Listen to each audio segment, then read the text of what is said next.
Assalamualaikum warahmatullahi wabarakatuh.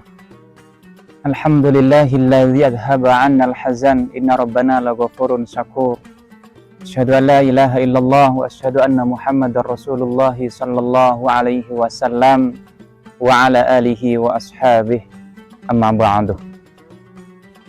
Para pemirsa budiman yang dirahmati Allah, khususnya para generasi penerus bangsa yang akan menjadi penerus bangsa Indonesia ini. Setiap manusia dalam hidup ini pasti menginginkan sukses di segala bidang, baik sukses urusan dunianya maupun sukses urusan akhiratnya. Yang masih sekolah ingin sukses di sekolahannya, di pendidikannya. Yang sudah bekerja, berkarir, juga ingin sukses dalam pekerjaan dan karirnya. Yang sudah berkeluarga juga menginginkan sukses dalam keluarganya. Maka tidak boleh tidak, sebuah kesuksesan itu tidak datang dengan sendirinya. Tidak boleh tidak, kita harus menggapai dengan cara yang baik dan benar. Salah satunya, untuk menjadi sukses, kita harus punya karakter, harus punya tabiat yang luhur, yaitu dengan memiliki trisukses. Apa itu trisukses? Yang pertama adalah alim dan faqih. Bagaimana setiap manusia dalam kehidupannya, dia harus menjadi orang yang berilmu, orang yang alim, orang yang berpengetahuan luas, baik ilmu dalam urusan dunianya maupun ilmu dalam urusan akhiratnya. Perhatikan salah satu ucapan Ali radhiyallahu anhu dalam salah satu hadis yang diterangkan oleh Imam Ibnu Asakir. Qala Aliyun karramallahu wajhah, man arada ad-dunya fa alaihi bil ilmi wa man arada al-akhirata fa alaihi bil ilmi. Wa man aradahuma fa alaihi bil ilmi. Ali berkata, barang siapa yang menginginkan kehidupan dunia, ingin sukses dalam urusan dunianya, maka dia harus berilmu, harus punya ilmu dunia. Begitu juga barang siapa yang menginginkan kehidupan akhirat, ingin sukses di akhiratnya, yaitu tentunya ingin masuk surga, selamat dari neraka, maka dia juga harus memiliki ilmu agama. Dan barang siapa yang menghendaki kedua-duanya, ingin sukses dalam dunia dan ingin sukses di akhiratnya nanti, maka dia juga harus berilmu, punya ilmu dunia akhirat. Dan dengan berilmu, maka seseorang itu akan diangkat derajatnya oleh Allah. Seperti firman-Nya Allah, yarfa'illahu alladhina amanu minkum walladhina utul ilma darajat. Allah akan mengangkat derajatnya orang-orang yang beriman dan orang-orang yang berilmu.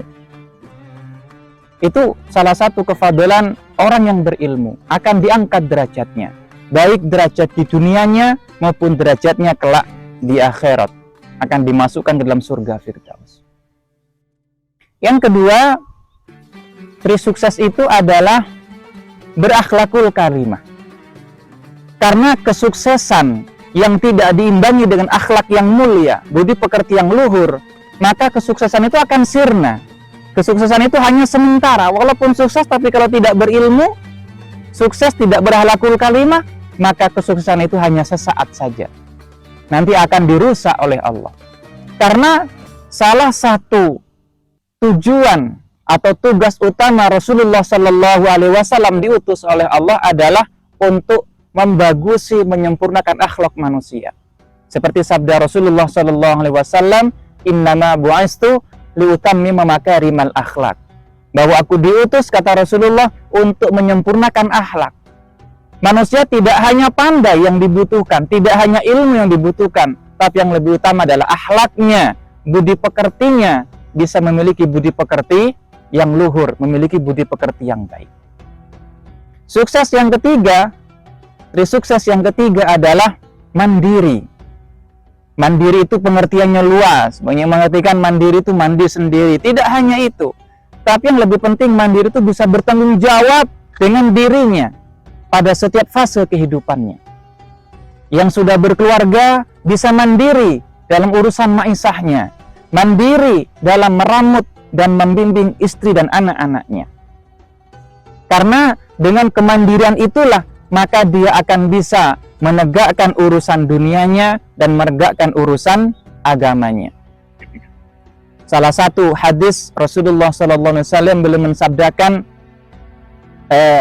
di akhir zaman ini tidak boleh tidak setiap seseorang harus memiliki dinar dan dirham, kata Rasulullah.